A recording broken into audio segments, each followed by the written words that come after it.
Philosophy पे based है। तो ये कहता है existentialism is a philosophy that emphasises individual existence, freedom and choice. Existentialism, अगर इसको हम समझने की कोशिश करें, क्या मीनिंग है एग्जिस्टेंस, यानी कि हमारा अस्तित्व। हमारा अस्तित्व किससे है? हमारा अस्तित्व हमारे लाइफ से है, हमारा लाइफ। तो ये थ्योरी जो है ये सिर्फ हमारे लाइफ के ऊपर बात करता है। हमारे हाथ में हमारा बर्थ और हमारा डेथ हमारे हाथ में नहीं है, बट इन दोनों के बीच का जो ड्यूरेशन है उसको हम लाइफ कहते हैं, और वही हमारा एग्जिस्टेंस है। इसी को एग्जिस्टेंशियलिज्म कहा गया है। तो इसका जो ये फिलॉसफी है, ये बेसिकली यूरोपियन फिलॉसफी है which became popular during World War II। It helps you to understand the purpose of human life. अब जैसा कि मैंने बताया कि हमारा बर्थ और हमारा डेथ ये दो अलग अलग पहलू हैं, और इसके बीच में जो भी चीजें हैं वो हमारा लाइफ है, वही हमारा एग्जिस्टेंस है। और ये थ्योरी, ये फिलॉसफी सिर्फ इसी के ऊपर बात करता है, ह्यूमन लाइफ के ऊपर बात करता है कि हम अपने लाइफ को कैसे शेप अप कर सकें, हम अपने लाइफ को कैसे डिजायर्ड लाइफ बना सकें, हम अपने लाइफ को कैसे ड्रीम लाइफ बना सकें, इसके बारे में ये बात करता है।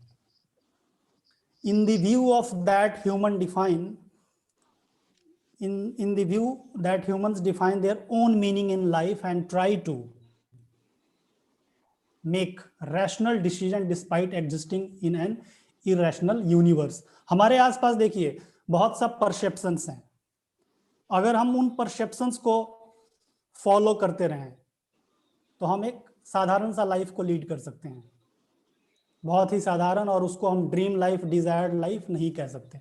तो हमें जहां चारों तरफ इरेशनल है, इनफैक्ट आज के डेट में पूरा यूनिवर्स इरेशनल है, विदाउट एनी रीजन हम कॉन्फ्लिक्ट में आ जाते हैं।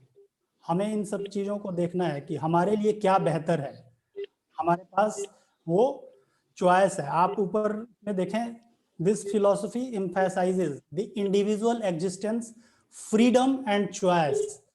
मतलब हमारे लाइफ में एक फ्रीडम है, हमारे लाइफ में एक फ्रीडम है, और फ्रीडम के बाद हमें चॉइस है। हम कुछ भी अपने लाइफ में चूज कर सकते हैं। कोई भी सिचुएशन हमारे सामने हो, उस सिचुएशन में हमेशा हमारे पास चॉइस होता है। अब डिपेंड करता है कि कौन सा हम ऑप्शन चूज करते हैं।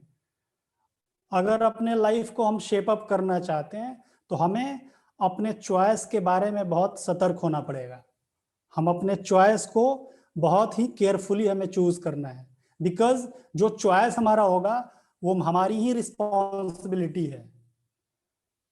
हम किसी जीवन के किसी मोड़ पर अगर खड़े हैं और वहां हमने कोई डिसीजन ले लिया, तो उस डिसीजन का जो भी कॉन्सिक्वेंसेज होगा उसकी रिस्पॉन्सिबिलिटी मेरी है, उसकी रिस्पॉन्सिबिलिटी हमारी है। चाहे हमें सक्सेस मिले या अनसक्सेस मिले, वो रिस्पॉन्सिबिलिटी मेरी है। हम उस रिस्पॉन्सिबिलिटी को, उस कॉन्सिक्वेंसेस का रिस्पॉन्सिबिलिटी किसी और के ऊपर नहीं डाल सकते। तो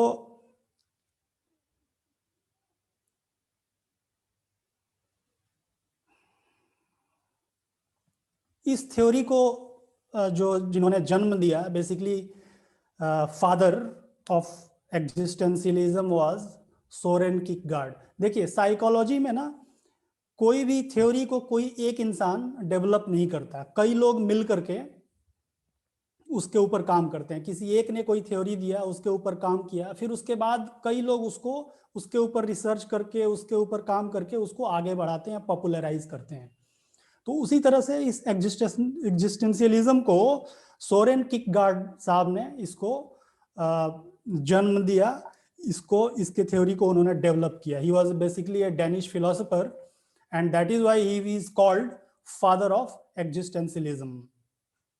उसके अलावा दो और लोग थे जो जिन्होंने इस थ्योरी को पॉपुलराइज किया, and they were Jean Paul Sartre and Martin Heidegger. ये थोड़ा ब्रीफ था एग्जिस्टेंशियलिज्म के बारे में।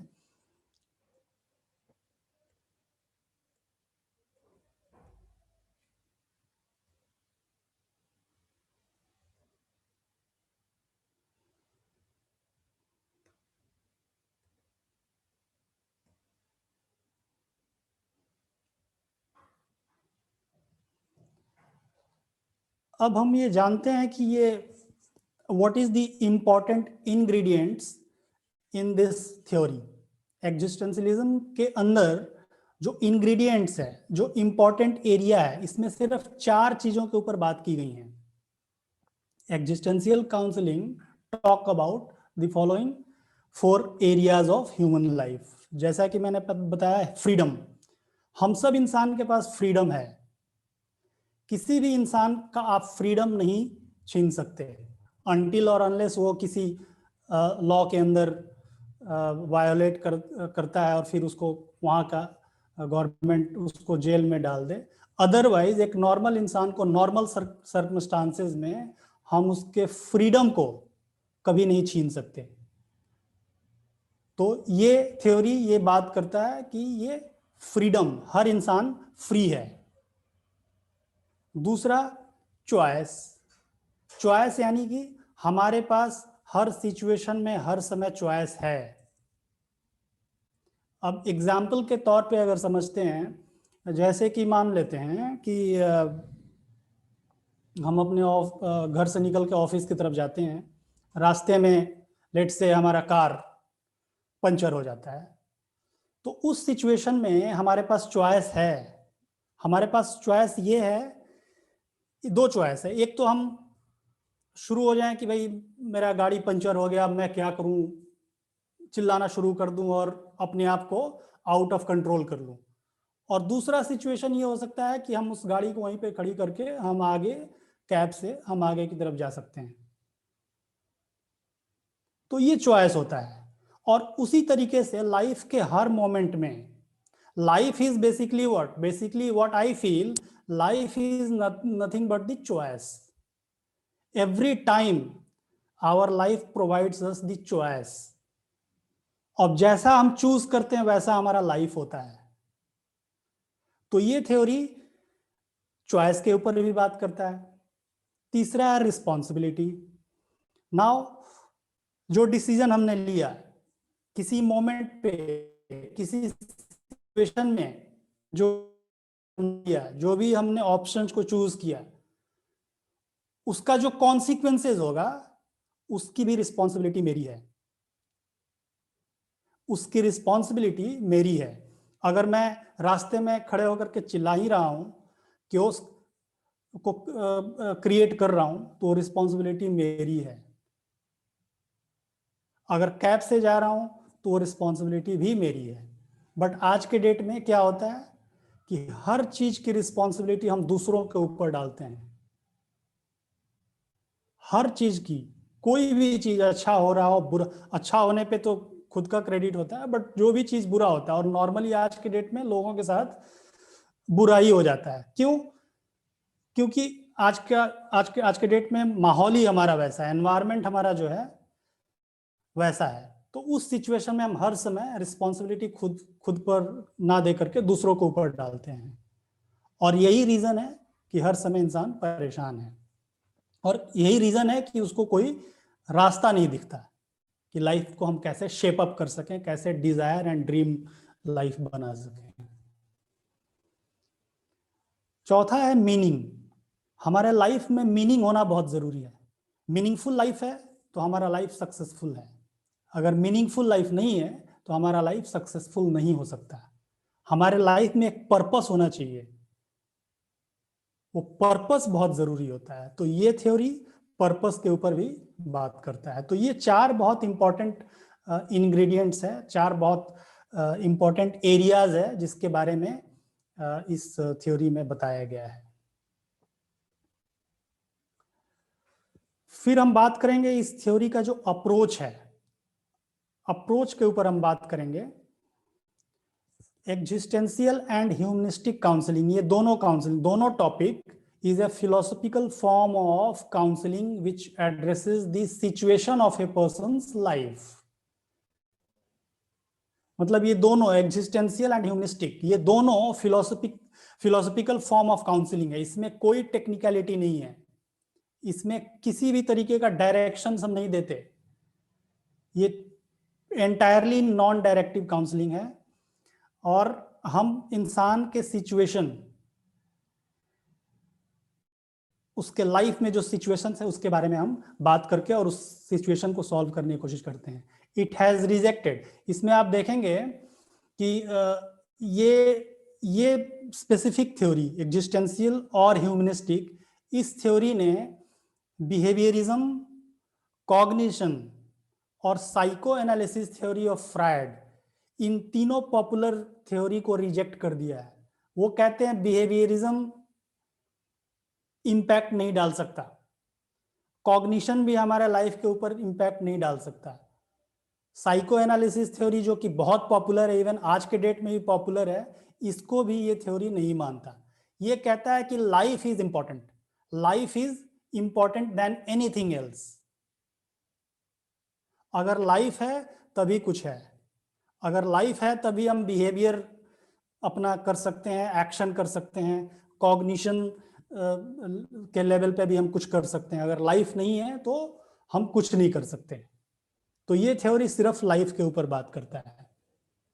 दे believe that human are architecture of their life. मेरे ख्याल से हम सब लोग रिलेट भी कर रहे हैं, जो हमें टीचिंग मिलती है ब्रह्मा कुमारी से, ये टीचिंग से हम इस थ्योरी को हम रिलेट करके समझ सकते हैं कि कितना क्लोजर है हमारे से ये। तो they believe that human are architecture of their life and they have the freedom of action, choice to make decision, and thereafter responsibility of the choice and making life meaningful. तो ये हमने action, choice, ये सब हमने अभी बात किया है इसके बारे में डिटेल में। इस थ्योरी को जो कि काफी पॉपुलर किया है, जिन्होंने काफी काम किया है, वो थे विक्टर फ्रैंकलिन। इन्होंने अप टू 1997, बहुत नियर है ये, बहुत ज्यादा दिन नहीं हुआ, अब तक इन्होंने इस थ्योरी के ऊपर काम किया। और इनके साथ एक सिचुएशन था लाइफ में, ये बेसिकली अगर इनके बारे में अगर हम जाने विक्टर फ्रैंकलिन के बारे में, तो चूंकि ये थ्योरी वर्ल्ड वॉर 2 के टाइम में काफी पॉपुलर हुआ था, तो इसको इन्होंने आगे बढ़ाया और ये खुद इस थ्योरी को अपने ऊपर अप्लाई करके इसको पॉपुलराइज किया है, इसको काफी फैलाया इन्होंने, काफी स्प्रेड किया, वर्ल्ड वाइड स्प्रेड किया इसे। इसका रीजन ये था कि ये खुद ऐसे सिचुएशन में थे, यानी कि जब वर्ल्ड वॉर 2 हो रहा था तो इनके फैमिली के सारे लोग, लगभग सारे फैमिली मेंबर्स वो नाजी के कैंप में कैद थे और वहां पे वो सब लोग मारे गए। तो उस सिचुएशन में इनके साथ समझ लीजिए कि बहुत मुश्किल था इनको कैसे हम लाइफ को आगे बढ़ाएं। तो जैसा कि इस थ्योरी में चॉइस के बारे में बताया जाता है, चॉइस के बारे में थ्योरी बात करता है, तो ये थ्योरी ये कहता है कि आपके पास कोई भी, कितना भी खतरनाक और कितना भी डेंजरस सिचुएशन आपके लाइफ में हो, आपके पास चॉइस है। You still have the choice, you have to choose, you got to choose the better option for you. But in that case आप, ये डिपेंड करता है कि आपकी टीचिंग कैसी है। अगर आपकी टीचिंग एंड प्रीचिंग मैच नहीं करता तो आप ऑब्वियसली जो सिचुएशन, जो आपको अच्छा सिचुएशन में नहीं ले जाएगा, वो ऑप्शंस आप चूज कर लेंगे। बट यहाँ विक्टर फ्रैंकलिन ने सोचा कि अब क्या हम कर सकते हैं, क्योंकि मेरे फैमिली के सारे लोग मारे जा चुके हैं, अब मेरे पास क्या ऑप्शन है? मेरे पास ऑप्शन ये है to move forward, to look for the better opportunity so that I can shape my life. तो उन्होंने इस थ्योरी को अप्लाई किया, उन्होंने डिसीजन लिया, उस डिसीजन की रिस्पॉन्सिबिलिटी ली और उन्होंने अपने लाइफ को मीनिंगफुल बनाया, और इतना मीनिंगफुल बना दिया कि उनका नाम आज के डेट में साइकोलॉजी में बहुत पॉपुलर है। आप किसी भी जर्नल्स में उठाकर देख सकते हैं, इन्होंने कई अपने बुक्स भी लिखे हुए हैं। तो जब इन्होंने इसके ऊपर काम किया, अपने ऊपर अप्लाई किया, तो इन्होंने एक और टर्म दे दिया, उसको लोगोथेरापी के नाम से हम सब जानते हैं। Logotherapy is nothing but the meaning, giving meaning to our life. और इस चीज को उन्होंने अपने book Man's Search for Meaning, एक बहुत पॉपुलर बुक उन्होंने 1963 में लिखी थी, और इस बुक में उन्होंने बहुत डिटेल में बताया कि how to create a meaning, how to find a meaning in our life. और एक नया टर्म इन्होंने इस एग्जिस्टेंशियल काउंसलिंग में उन्होंने जोड़ दिया, लोगोथेरेपी। तो Victor Franklin used his tragic experience constructively. Normally क्या होता है कि हम कोई एक्सपीरियंस लाइफ में होता है हमारा, ट्रेजिक अगर है तो हम उसको कंस्ट्रक्टिव वे में नहीं लेते, हम उसको निगेटिव में लेकर के उसके साथ जुड़े हुए रहते हैं, हमेशा उसके साथ परेशान होते रहते हैं, उसके यादों को हम अपने दिमाग से हटा नहीं पाते। तो इन्होंने उसको एक कंस्ट्रक्टिव वे में इस ट्रेजिक एक्सपीरियंस को लिया और एक फिलॉसफी उन्होंने डेवलप कर दिया। He has observed and experienced the truth expressed by existential philosophers. He believed that human can discover the meaning through their action by experience a value, love and accomplishment, and by suffering. इन्होंने एक word use किया हुआ है यहाँ पे, suffering. आप सब लोग सोच रहे होंगे सफरिंग की कैसे हो सकता है, बट आप जरा ध्यान देंगे अगर, suffering basically is nothing but the stimulus. अगर आप कॉन्स्ट्रक्टिव हैं, अगर आप पॉजिटिव हैं, तो sufferings are nothing but the stimulus. ये हमें एक एक रीजन देता है, एक हमें एक तरीके से रीजन देता है कि we should look for the better thing. अगर मैं सफर मान लेते हैं कि आज के डेट में मेरा किसी चीज में सफरिंग है, जैसे मान लेते हैं फाइनेंशियल सफरिंग है अगर, तो हमें वो रीजन देगा कि, और अगर हम पॉजिटिव हैं तो वो सफरिंग हमें बार बार ये मोटिवेट मेरे को करेगा कि I have to look for the opportunity, I have to look for the livelihood, I have to look for the options where I can earn my livelihood. ऐसे करके हमें एक स्टिमुलस के रूप में हमारे पास बार बार आता है। तो सफरिंग इज वेरी इंपॉर्टेंट। और चूंकि इन्होंने इनके लाइफ में एक सफरिंग था, इनके फैमिली में ये घटना हुई थी, इस वजह से ये सफरिंग था, और उस सफरिंग के ऊपर उन्होंने बिल्ड किया अपने आप को। इस सफरिंग के ऊपर उन्होंने बिल्ड किया उस फिलॉसफी को जो जीन पॉल सार्त्रे साहब या रिचर्ड किरकेगार्ड ने जो डेवलप किया था, उस फिलॉसफी को उन्होंने अपने लाइफ में अप्लाई करके, चूंकि ये सफर कर रहे थे तो उन्होंने अपने ऊपर अप्लाई किया और फिर अपने लाइफ को बिल्ड किया उन्होंने। तो suffering is very important. Suffering is nothing but the stimulus which continuously hook you to do something for betterment. So this is how we can shape our life. So Jean Paul Sartre के मुताबिक we are our choice. वे कहते हैं कि हम जो भी हैं अपने चॉइस के वजह से हैं। आप सब लोग यहाँ बैठे हैं, आप सब लोग अपने चॉइस की वजह से हैं, है कि नहीं?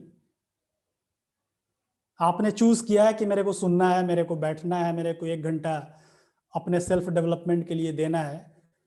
तो that is why we are our choice.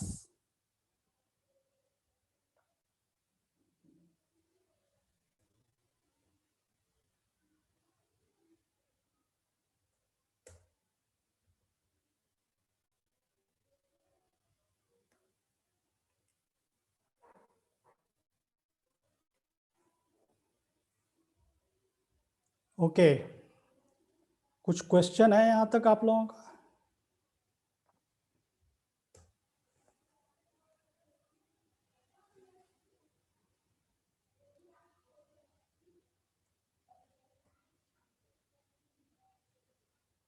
मैं अपने ये स्लाइड को मूव करने की कोशिश कर रहा हूँ, कुछ हो नहीं रहा है।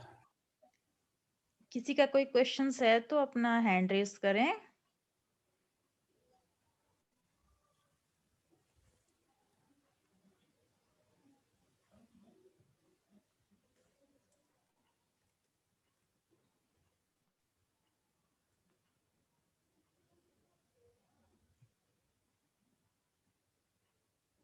नहीं है भाई जी, carry on.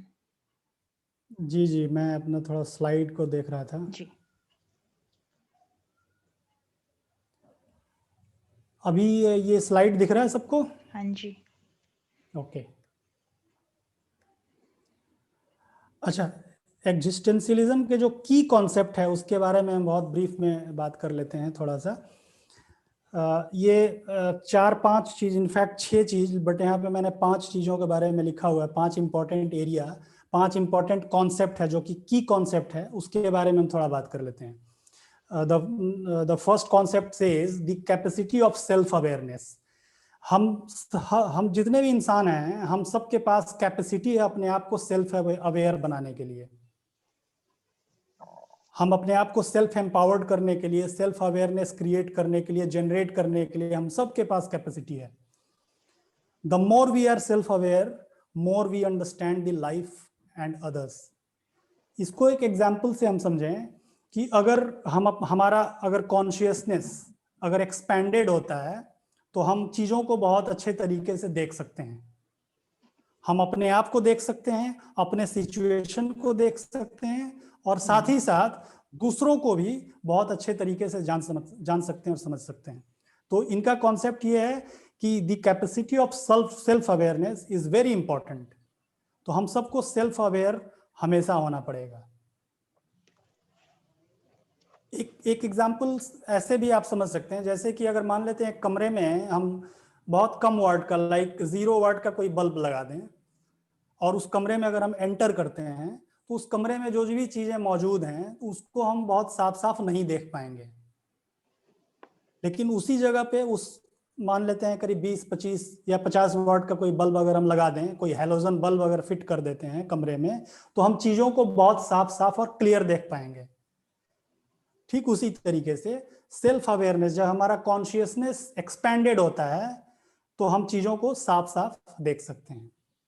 Now the freedom and responsibility, we are free to choose anything and the responsible of the consequences of the choice made। हम सब लोगों ने अभी जस्ट बात किया है कि हम सब, हमारे पास फ्रीडम है, हम चीजों को चूज करने के लिए हमारे पास आजादी है, अपने लाइफ को लीड करने की हमारे पास आजादी है, और साथ ही साथ रिस्पॉन्सिबिलिटी भी है। हम जो भी करते हैं हम फ्री हैं। Now creating identity and relationship with others, ये बहुत इंपॉर्टेंट है, क्योंकि हमारे को अपने आइडेंटिटी के बारे में पता होना चाहिए। हमारा जो रियल सेल्फ है, हमारा जो सेल्फ इमेज है, वो बहुत इंपॉर्टेंट है। हमारी क्या आइडेंटिटी है? अगर बोलें कि मेरा नाम सुनील श्रीवास्तव है तो ये मेरे शरीर का नाम है। मैं फला कंपनी में नौकरी करता हूँ, वो मेरा प्रोफेशनल आइडेंटिटी है। मैं हिंदू रिलीजन को फॉलो करता हूँ, ये मेरा रिलीजियस आइडेंटिटी है। मैं फला पॉलिटिकल पार्टी को सपोर्ट करता हूँ, मेरा पॉलिटिकल आइडियोलॉजी है, बट वो मेरा रियल आइडेंटिटी नहीं है। हमें अपना एक आइडेंटिटी क्रिएट करना पड़ेगा।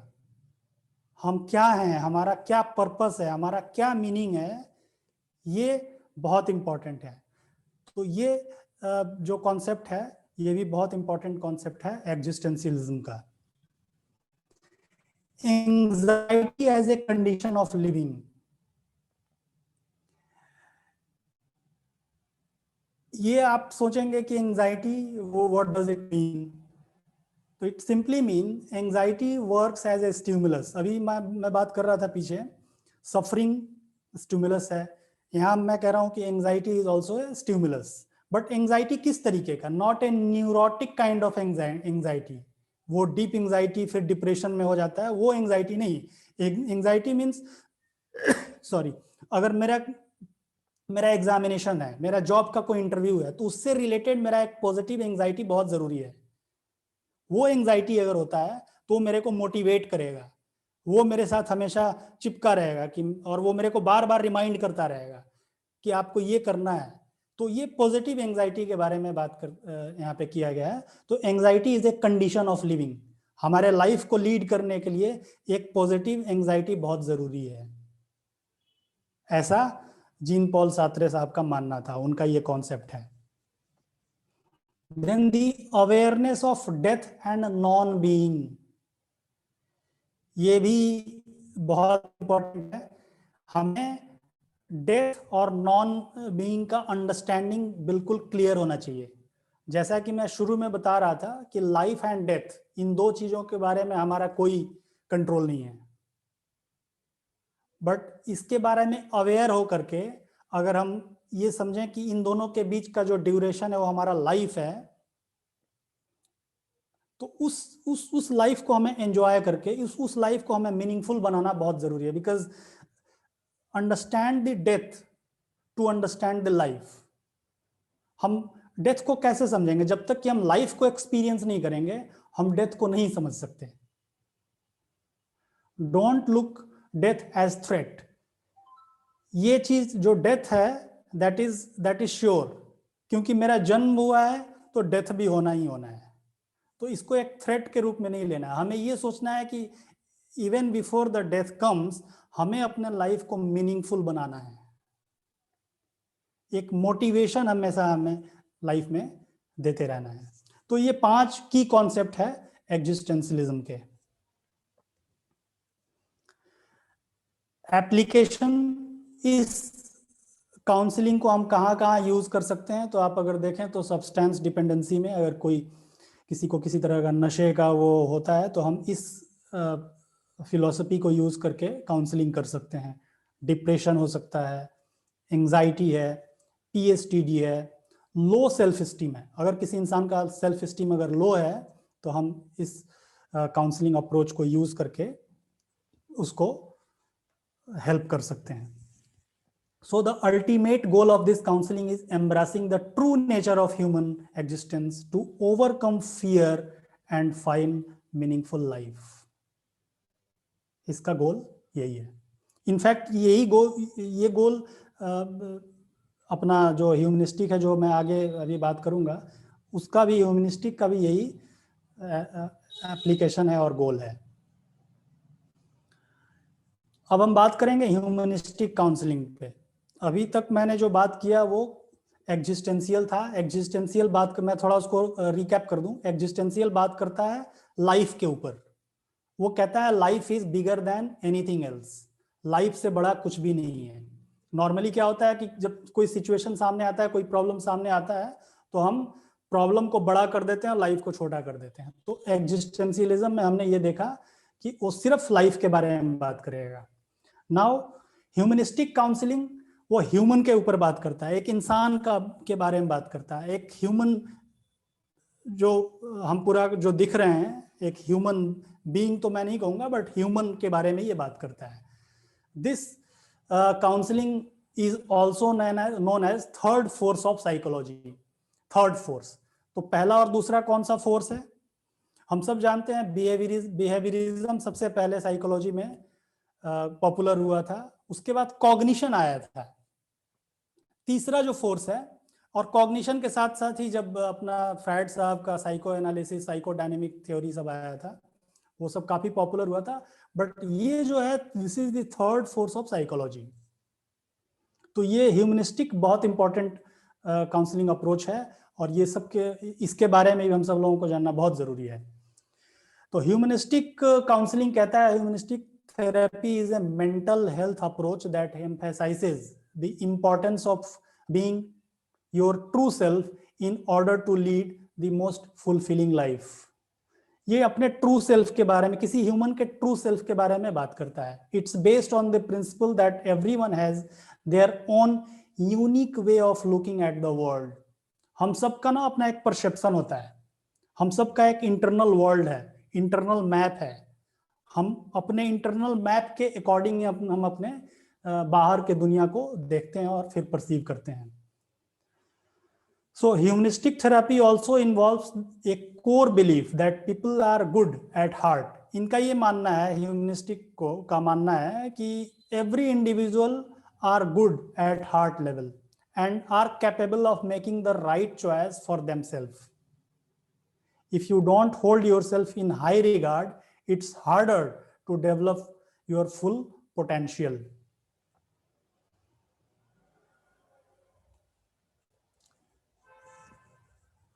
Okay, so humanistic counseling के जो अप्रोच हैं, humanistic counseling believes only three things. The number one says whole person. whole person यानी अब जैसे बिहेवियरिज्म में क्या है, बिहेवियरिज्म में अपना फ्राइड साहब कहते हैं, फ्राइड का क्या मानना था कि किसी भी इंसान का पर्सनालिटी उसके अनकॉन्शियस बिहेवियर में है, यही मानना था ना, उसके अनकॉन्शियस में जो चीज है वही उसका पर्सनालिटी है। बट ह्यूमनिस्टिक कहता है कि नहीं, किसी भी इंसान को हम सिर्फ उसके अनकॉन्शियस से डिसाइड नहीं कर सकते, उसको हम पूरा एज ए ह्यूमन हम उसको देखेंगे, यानी कि उसका कॉन्शियस, सब कॉन्शियस, उसके thinking pattern as a whole एक इंसान को हम देखेंगे, उसके अनकॉन्शियस पे हम नहीं जाएंगे। दूसरा कहता है यूनिकनेस ऑफ ईच इंडिविजुअल। हम सब लोग यूनिक हैं, हम सब लोग में एक पोटेंशियल है, हम सब यूनिक हैं। हमारा हम सब लोगों को यूनिक क्या बनाता है?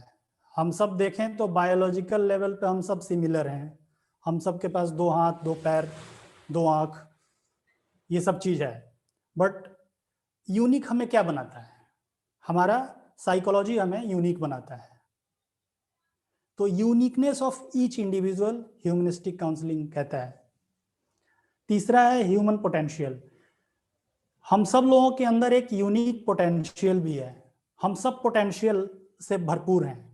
हम नहीं कह सकते कि अगर किसी एक ने फला चीज अचीव कर लिया तो दूसरा नहीं कर पाएगा, वो पोटेंशियल उसके अंदर भी है, वो भी उन चीजों को अचीव कर सकता है। तो ह्यूमनिस्टिक को का ये कोर बिलीफ है, whole person, uniqueness and the potential that every human has. Now humanistic theory, ये तो करीब 4 या 5 थ्योरी है, बट मैंने यहाँ पे जिक्र किया है 3 थ्योरी के बारे में, लेकिन हम सिर्फ 2 थ्योरी के बारे में बात करेंगे जो कि बहुत पॉपुलर है और हमारे इस बुक में है, इसलिए मैं इसके ऊपर बात करूंगा। हम सब लोगों ने सुना है Abraham Maslow theory, need of hierarchy, और दूसरा कार्ल रॉजर्स का थ्योरी पर्सन सेंटर्ड थेरेपी और जेस्टाल्ट अप्रोच। जेस्टाल्ट अप्रोच के बारे में हम कभी नेक्स्ट कोई और वेबिनार करेंगे तो उस पर बात करेंगे, बट ये 2 थ्योरी के बारे में हम सब बात करेंगे क्योंकि ये बुक का पार्ट है। मैस्लोव साहब का ये जो अपना थ्योरी है ये बहुत पॉपुलर है। इस थ्योरी को हम यूज करते हैं किसी इंसान का, किसी भी पर्सन के बिहेवियर को स्टडी करने के लिए। तो Abraham Maslow was a leading humanistic psychologist, also known as father of humanistic psychology, born in the year 1908, developed the theory popularly known as hierarchy of need, promoted the concept of self actualization। अच्छा, ये दोनों अगर आप देखें, Abraham Maslow का need theory, need of hierarchy, और Karl Roger का theory person centred therapy, ये दोनों एक ही कॉन्सेप्ट के ऊपर बात करते हैं। वो क्या कॉन्सेप्ट है? Self actualization. ये दोनों सेल्फ एक्चुअलाइजेशन के बारे में बात करते हैं, यानी कि इंसान कब अपने आप को सेल्फ एक्चुअलाइज कर पाता है, इसी का थ्योरी दोनों ने अलग अलग तरीके से दिया है। तो Maslow's famous theory, which encompass everything from basic needs to self-actualization in order to demonstrate what motivates people। तो ये ब्रीफ थोड़ा इंट्रोडक्शन का थ्योरी के बारे में। पिरामिड है, इस हायरार्की ऑफ नीड, ये बहुत पॉपुलर है। ये बेसिकली जितने भी मोटिवेशनल क्लासेस होते हैं उसमें इसके ऊपर बात किया जाता है।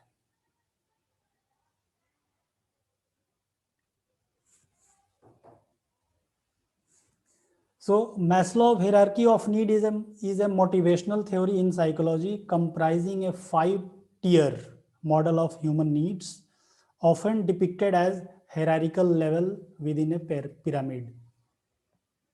मैस्लो साहब का मानना था कि किसी भी इंसान को अगर सेल्फ एक्चुअलाइज करना है, गिव मी अ मोमेंट,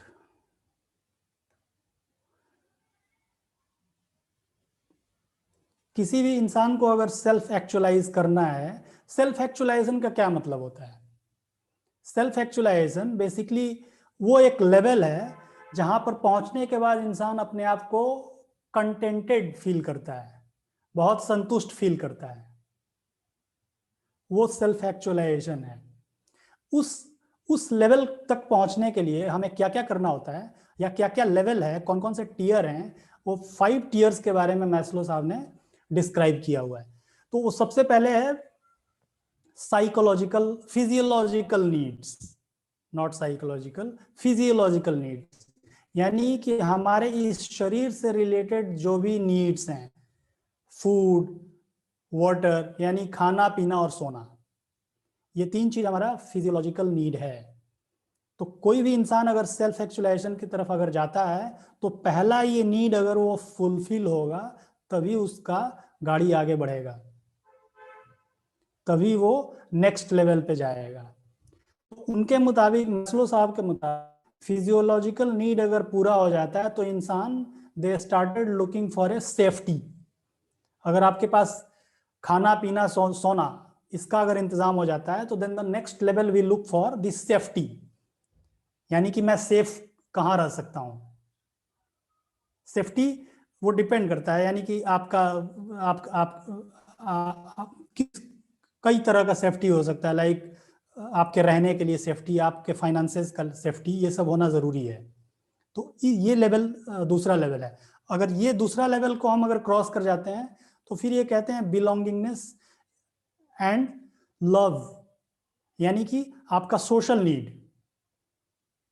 ये 2 चीज अगर पूरा हो जाता है तो इंसान एक सोशल नीड के तरफ जाता है, यानी कि हमारा एक पहचान हो, मेरा सोशल सर्किल हो, बिलोंगिंगनेस हो, मेरे रिलेटिव्स हो, मेरे कॉम्पेनियंस हो, ऐसे नीड की तरफ इंसान जाता है। फिर चौथा नीड होता है एस्टीम। एस्टीम यानी कि एक सम्मान होना चाहिए सोसाइटी में, एक सेल्फ एस्टीम होना चाहिए, ये चौथा नीड होता है।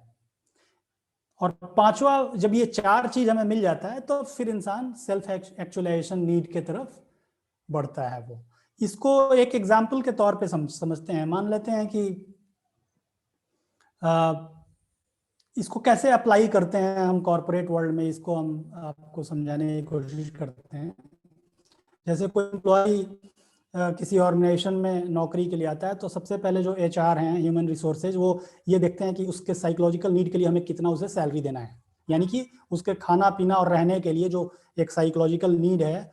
आई एम सॉरी, बार बार मैं साइकोलॉजिकल बोल रहा हूँ, it's basically A physiological need. तो उसके लिए एक सैलरी वो ऑफर करते हैं उनको।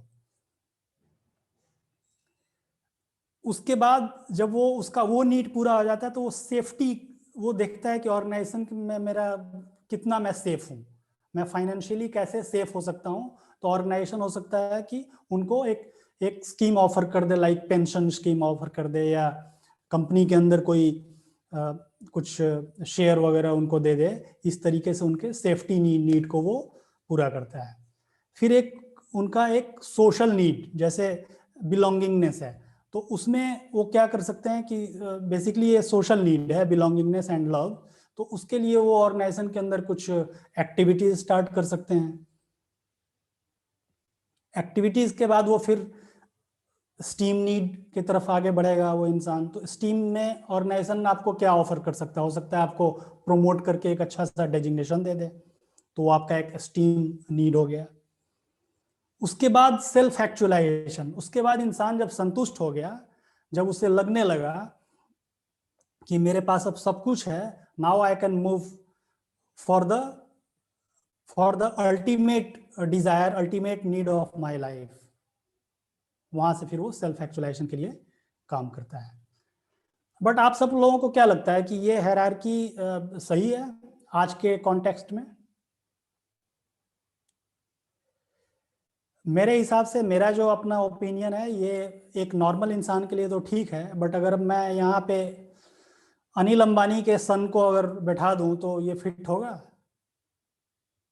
ये ऑफ कोर्स नहीं होगा, कि उनका उनका तो सारा नीड पूरा हो चुका है। वो सिर्फ सेल्फ एक्चुअलाइजेशन के लिए वो काम कर सकते हैं। उनको ना तो फिजियोलॉजिकल नीड की ज़रूरत है, ना सिक्योरिटी सेफ्टी चाहिए, ना ही सोशल कोई रिकग्निशन चाहिए, ना ही कोई स्टीम से रिलेटेड उनको कोई चीज़ चाहिए। वो तो सिंपली सेल्फ एक्चुअलाइजेशन के लिए काम कर सकते हैं। तो मैस्लो साहब का ये मानना था, इसलिए उन्होंने हायरार्की ऑफ नीड को डेवलप किया था, और ये बहुत पॉपुलर है, ये बहुत मोटिवेशनल भी है।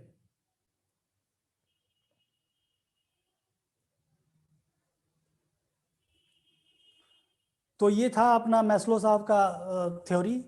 दूसरा हम बात करेंगे कार्ल रॉजर साहब का पर्सन सेंटर्ड अप्रोच, इसको हम क्लाइंट सेंटर्ड अप्रोच भी कहते हैं। इसका रीजन ये है, बेसिकली इस थ्योरी का, बेसिकली इस अप्रोच का रीजन ये है कि हर इंसान के पास खुद के पास प्रॉब्लम को सॉल्व करने का कैपेसिटी है। तो ये पर्सन सेंटर्ड अप्रोच के बारे में हम थोड़ा सा डिटेल में जान लेते हैं। इसको जानने के पहले इनका एक थ्योरी है जिसको कि सेल्फ थ्योरी कहते हैं, उसके बारे में हम पहले बात कर लेते हैं। सो सेल्फ कॉन्सेप्ट, पहले तो सेल्फ कॉन्सेप्ट है। Carl Roger believe that human have one basic motive, that is the tendency of self actualize. जैसा कि मैं पहले बता रहा था कि ये दोनों थ्योरी सेल्फ एक्चुअलाइजेशन के बारे में बात करता है, बट उनका मैस्लो साहब का जो थ्योरी था वो एक हायरार्की उन्होंने बनाया हुआ है कि वो 5 लेवल है, 5 टियर है, उसको क्रॉस करने के बाद वो सेल्फ एक्चुअलाइजेशन को प्राप्त कर सकता है, सेल्फ एक्चुअलाइजेशन को पे जा सकता है। बट रॉजर साहब का मानना था कि किसी भी इंसान को अगर सेल्फ एक्चुअलाइजेशन को अचीव करना है तो सिर्फ 2 चीज बहुत इंपॉर्टेंट है, वो है सेल्फ इमेज और आइडियल सेल्फ। अच्छा, सेल्फ इमेज के बारे में अगर हम बात करें तो आप सब लोगों को क्या इमेज आपके मन में आता है? आप सब लोग, अगर मैं बोलूं कि कोई इमेज अपना बनाएं तो कुछ इमेज दिखता है आप सब लोगों को अपने आंखों के सामने, अपने मेंटल स्क्रीन पे कोई इमेज दिखता है?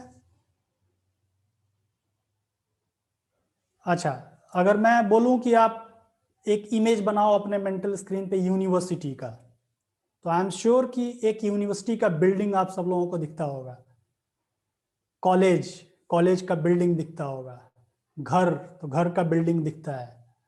बट सेल्फ इमेज, सेल्फ का जो लाइफ है उसका कोई इमेज अगर मैं बोलूं कि कोई इमेज आपके मेंटल स्क्रीन पे आता है, तो अगर तो आता है तो बहुत अच्छा है, बट ज्यादातर लोगों को मैंने देखा है कि सेल्फ इमेज कभी बनाया ही नहीं किसी ने। मैं अगर उनको पूछता हूं कि define your life in 1 word, तो वो डिफाइन नहीं कर पाते। क्यों? क्योंकि हमारा ब्रेन कभी अपने लाइफ के इमेज को परसीव ही नहीं किया। हमने कभी ध्यान ही नहीं दिया कि हमारा लाइफ का क्या पिक्चर है हमारे दिमाग में। हम चेयर, टेबल, फर्नीचर, कंप्यूटर, इन सब का इमेज हमारे दिमाग में है, बट हमारे लाइफ का कोई इमेज हमारे दिमाग में नहीं है। तो सेल्फ इमेज बहुत जरूरी होता है। तो इसी थ्योरी में, सेल्फ कॉन्सेप्ट के थ्योरी में सेल्फ कंपोनेंट है, जिसको कि सेल्फ इमेज, सेल्फ वर्थ और आइडियल सेल्फ के बारे में रॉजर साहब ने बात किया हुआ है। तो व्हाट वी डिजर्व, एक सेल्फ इमेज होता है कि भाई एक मैंने अपना एक इमेज बनाया हुआ है और उसका क्या वर्थ है, how we look our self, हम अपने बारे में क्या सोचते हैं। और ideal self, what you would like to be, हमारा क्या ड्रीम है, क्या डिजायर है, हम किस तरीके का लाइफ चाहते हैं, उसको हम आइडियल सेल्फ बोलते हैं। तो बेसिकली यहाँ पे सिर्फ 2 ही चीज है, सेल्फ इमेज और आइडियल सेल्फ। अगर हमारा सेल्फ इमेज, इसको एक एग्जाम्पल के तौर पे हम समझते हैं कि अगर ये थ्योरी भी किसी इंसान के पर्सपेक्टिव को चेंज करने, किसी इंसान को अगर करियर बिल्ड करना है, करियर काउंसलिंग में हम ये चीज को यूज करते हैं कि कैसे हम अपने अपने आप को काउंसिल कर सकें, या किसी और को अगर हम काउंसिल करते हैं तो उसके सेल्फ इमेज और सेल्फ आइडियल सेल्फ के ऊपर हम काम करते हैं। तो इन दोनों का मैच होना बहुत जरूरी है। अगर आप सेल्फ एक्चुअलाइज होना चाहते हैं, सेल्फ एक्चुअलाइजेशन को प्राप्त करना चाहते हैं, उस लेवल तक जाना चाहते हैं, तो सेल्फ इमेज और आइडियल सेल्फ दोनों मैच करना चाहिए। अब एक एग्जाम्पल अगर लें, जैसे मान लेते हैं कि कोई इंसान अगर मान लेते हैं कि वो इंजीनियरिंग का पढ़ाई कर रहा है। इंजीनियरिंग का पढ़ाई करके वो पढ़ाई तो कर लिया, पढ़ाई करके पास हो गया और फिर वो किसी जॉब में चला गया। कुछ दिन तक जॉब करने के बाद वो धीरे धीरे फ्रस्ट्रेट होने लगा, उसका इंटरेस्ट नहीं लगा, उसका इंटरेस्ट उसमें कम हो गया और वो उसका वो मतलब दिमाग वो होने लगा कि अब मैं क्या करूं। जब चूंकि आपका इंटरेस्ट अगर किसी काम में नहीं है तो धीरे धीरे आपका एंजाइटी फ्रस्ट्रेशन बढ़ता जाएगा। तो उस एंजाइटी और फ्रस्ट्रेशन से निपटने के लिए हमें ये देखना बहुत जरूरी है कि आपका आइडियल सेल्फ क्या है। आपने जब इंजीनियरिंग ज्वाइन किया था तो आपके दिमाग में ऐसा था कि हमें इंजीनियर बन के आगे इस तरीके से काम करना है। अगर ऐसा नहीं था तो आपने इंजीनियरिंग का जो स्ट्रीम आपने जो चूज किया, इंजीनियरिंग का लाइन आपने जो चूज किया, वो आपके लिए गलत था। उससे क्या होता है, आपका जो सेल्फ इमेज मान लेते हैं कि आपका ए है और आपका आइडियल सेल्फ बी है, और इन दोनों में अगर मैच नहीं है तो आपके लाइफ में एंजाइटी होगा, फ्रस्ट्रेशन होगा, डिप्रेशन होगा और कई तरह का न्यूरोटिक प्रॉब्लम हो सकता है। तो ये बहुत जरूरी है कि अपने सेल्फ इमेज को अपने आइडियल सेल्फ से मिला करके रखना। इसका एक टर्म इन्होंने दिया है रॉजर साहब ने, कॉन्ग्रुएंस कहते हैं। कॉन्ग्रुएंस यानी एक रूपता, यानी कि आपके सेल्फ इमेज और आइडियल सेल्फ इन दोनों के बीच एक रूपता होना चाहिए, कॉन्ग्रुएंस होने चाहिए। Without congruence, if congruence is missing, then there is a chance that you are not going to achieve the self-actualization point. So in order to have the self-actualization, one should have the self-image matching with the ideal self.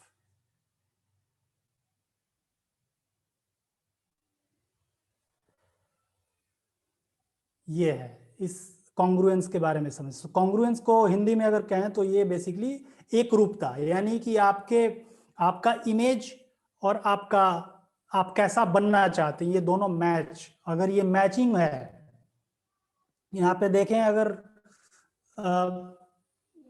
ये कहता है the self image is different, the self image is different to the ideal self, there is only a little overlap. इसमें क्या है कि इन दोनों circle में बहुत छोटा ओवरलैप हो रहा है।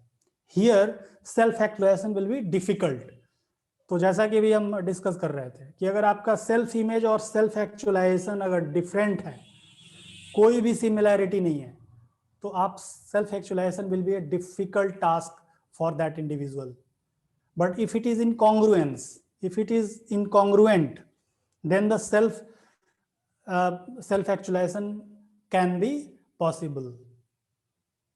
आप दूसरे सर्कल में देखें, ये ओवरलैपिंग जो ये सर्कल है ये ओवरलैप हो रहा है, ये बिल्कुल क्लोज है, लगभग क्लोज है। तो in this case if the person has congruent, then the self actualization is possible. तो आई होप कि ये दोनों कॉन्सेप्ट आप समझ गए हैं। मैस्लो साहब का है कि सेल्फ एक्चुअलाइजेशन अगर करना है तो आपको वो 5 लेवल का 5 टियर का हायरार्की है, उसको आपको मीट करना है। अगर किसी को मैस्लो साहब के मुताबिक अगर किसी का फिजियोलॉजिकल नीड पूरा नहीं होता, एस्टीम रिलेटेड नीड पूरा नहीं है, सिक्योरिटी रिलेटेड नीड पूरा नहीं है, तो सेल्फ एक्चुअलाइजेशन की तरफ नहीं जा सकता। यहाँ पे आप देखेंगे रॉजर साहब का मानना है कि अगर आप में कॉन्ग्रुएंस नहीं है, आपके सेल्फ इमेज और सेल्फ आइडियल सेल्फ ये दोनों में कॉन्ग्रुएंस नहीं है, तो आप सेल्फ एक्चुअलाइजेशन नहीं कर सकते। दोनों बात सेल्फ एक्चुअलाइजेशन की कर रहे हैं, बट दोनों का थ्योरी अलग अलग है।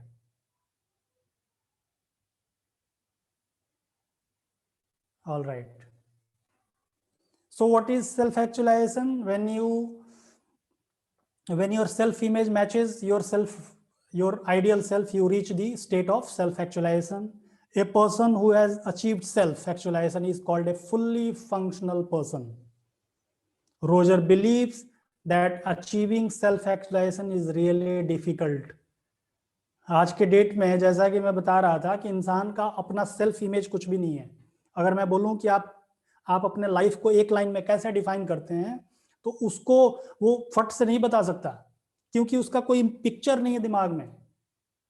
वो इमेज बहुत जरूरी है. अपने लाइफ का एक इमेज बनाना जरूरी है कि मैं कहां तक जाना चाहता हूं, मेरा लाइफ का क्या गोल है. वो एक इमेज के रूप में होना बहुत जरूरी है, क्योंकि माइंड जो है हमारा, वो इमेज को पहचानता है, वो विजन्स को पहचानता है. विजुअलाइज अगर हम करते हैं तो उसको पहचानता है, हमारे वर्ड्स को नहीं पहचानता हमारा mind. So the visualization, the picture is very important. Otherwise self actualization will be very difficult.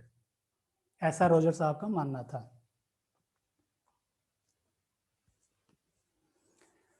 So fully functional person, fully functional person हम किसको कहेंगे?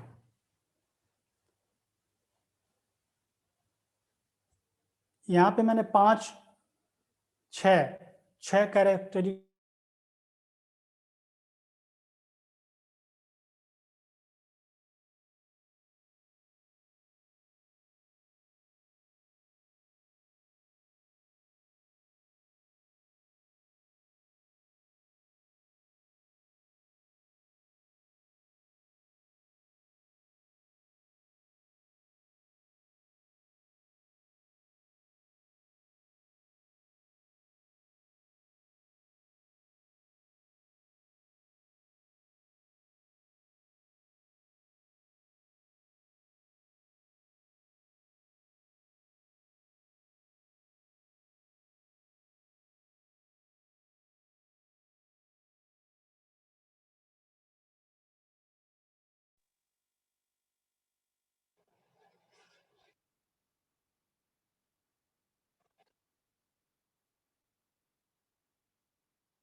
आई एम सॉरी, वो इंटरनेट कनेक्शन में थोड़ा प्रॉब्लम हो गया था, इसलिए डिस्कनेक्ट हो गया. हाँ, तो मैं बात कर रहा था कि एक फुल्ली फंक्शनल पर्सन को हम कैसे पहचानेंगे. कोई भी इंसान अगर वो कंटेंटेड है, हैप्पीएस्ट पर्सन है, तो उसको पहचानने का तरीका जो है फीडबैक है. पहला तरीका है feedback. Feedback means such person ready to receive feedback and make realistic changes. मतलब वो इंसान हमेशा रिसेप्टिव मोड में रहेगा. वो किसी के भी बात को सुनेगा, समझेगा, और वो बगैर उसको क्रॉस किए हुए उसको एक्सेप्ट करेगा. दूसरा, such person lives in harmony with everyone. ऐसे लोग जो फुल्ली फंक्शनल लोग होते हैं, उनका रिलेशन हर किसी के साथ एक हार्मनी में होता है, एक बहुत अच्छा रिलेशन उनका होता है.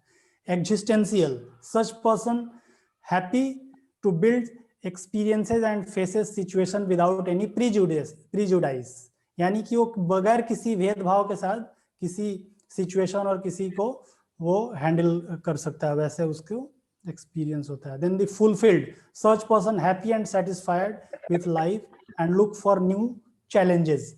ऐसे इंसान हमेशा खुश रहेंगे, हमेशा सेटिस्फाइड रहेंगे with his life and always look for the challenges. अगर कोई चैलेंजेस है तो उसको वो मीट करने का उनके पास क्षमता होता है. Then the choice, such person fully aware of differences between have to, choose to, need to and want to. ऐसे लोग हमेशा ये जो 4 वर्ड है ना, ये बहुत इंपॉर्टेंट है. आप इसको चाहें तो नोट भी कर सकते हैं. Have to, choose to, need to and want to. इसके बारे में वो अवेयर होते हैं. Then the self regard, such person has high self regard and feeling of satisfaction. तो ये 6 चीज अगर किसी इंसान में अगर आप देखते हैं, you can consider that he is a fully functional person.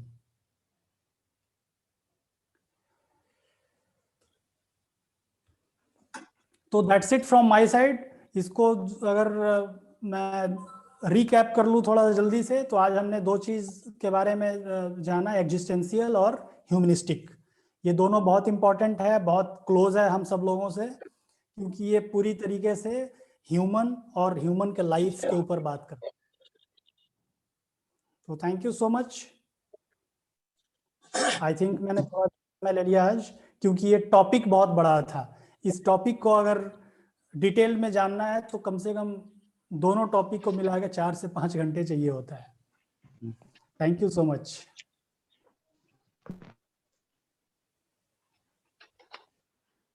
बहुत बहुत धन्यवाद सुनील भाई जी। हेलो, हाँ जी, आवाज आ आवाज रही है भाई जी आपकी? आ रही अच्छा जी जी, आवाज आ रही है। कह रहा हूँ सुनील भाई जी ने बहुत अच्छा सेशन ये लिया है। देखिए इन्होंने जो है वास्तव में बहुत लंबा सेशन था ये, लेकिन फिर भी इन्होंने काफी मेन पॉइंट लेके इसको बहुत अच्छा कर दिया है। मैं इनको बहुत अच्छी तरह से जानता भी हूँ। हम लोगों ने साथ साथ एमएससी की पढ़ाई की है, एमएससी फाइनल भी अभी साथ साथ किया है, और मेरे अच्छे मित्र भी हैं सुनील श्रीवास्तव जी। लेकिन आज इन्होंने इस सेशन को बहुत अच्छे क्लियर कट समझाया कि कोई भी इसको अच्छी तरह से समझ सकता है कि किस किस तरह से इन्होंने जो है कि ये जो है दोनों ही अप्रोच फिलोसॉफिकल बेस्ड है, ह्यूमनिस्टिक हो चाहे एग्जिस्टेंशियल हो।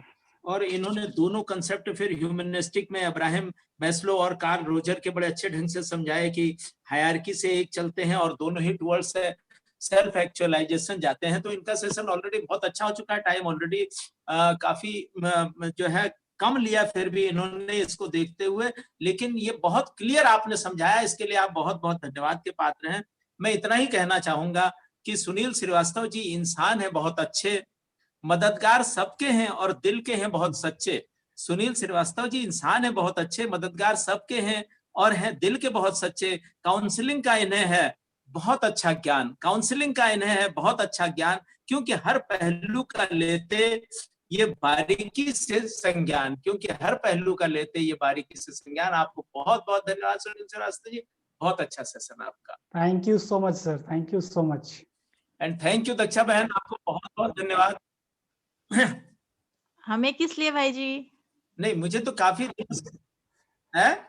अरे हमें इतना किस अच्छा आप लिए शुरू thank- करते हैं इसको, क्यों आप रोज तो आप ही तो सारा जो है इसका और पूरा आज तो आपने मॉनिटर भी पूरा आप ही ने किया है इसको सारा। नहीं नहीं बहुत बढ़िया, बहुत अच्छा, बहुत अच्छा। ये आप सभी की आज ब्लेसिंग्स आज हैं। आप अनिल भाई जी कहाँ हैं?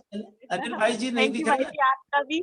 अनिल भाई जी का शुक्रिया, सुनील भाई जी आपका बहुत शुक्रिया। इतना अच्छा लगा, जैसे हमें ना एकदम सहज सहज सारी चीजें समझ आई। आप ना हर सेशन हमारा बहुत लिया बढ़िया, करिए। कह रहा हूँ हमने भी पढ़ा ही है, लेकिन कहीं मुझे आज पढ़ा हुआ ध्यान आया कि हाँ कहीं कांग्रुएंस वर्ड आया था इनका कि जो है, लेकिन ये इन्होंने हर चीज को बिल्कुल इस तरह से समझाया, बहुत अच्छा लगा और समझ में भी आ गया। बहुत सिंपल, थोड़ा सा इसको एक बार बहुत रिवाइज थैंक कर यू लेंगे, अनिल भाई जी। ये समझ में बहुत अच्छी तरह से आ जाएगा आपका। अनिल भाई जी, हाँ थैंक यू भाई जी। अनिल भाई जी कहाँ हैं? अनिल भाई जी,